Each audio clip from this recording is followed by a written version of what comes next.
In this video I'm going to show you how to add a arrow on a picture in Google Docs.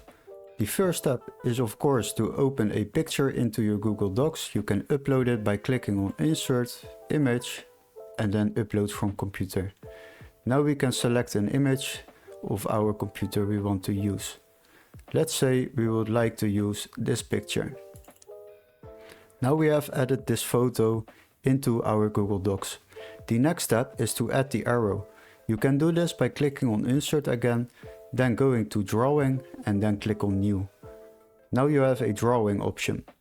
What you can do is go to Shapes and click on it, and there you have different shapes. We will select the arrow for now. Let's use this arrow. Now if you click your left mouse button and drag the arrow a little bit, then you can resize it, make it thicker or smaller. Do it like this.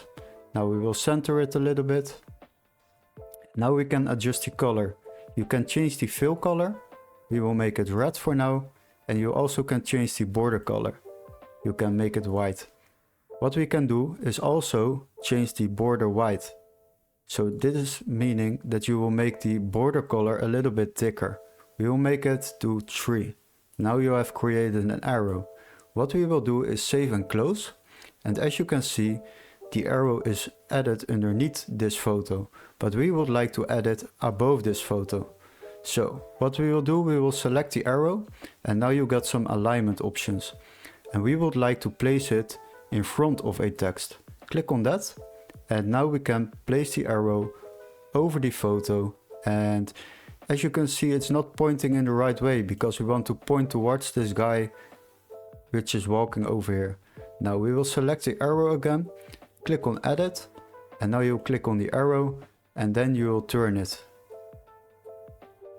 As you can see, now it's turned.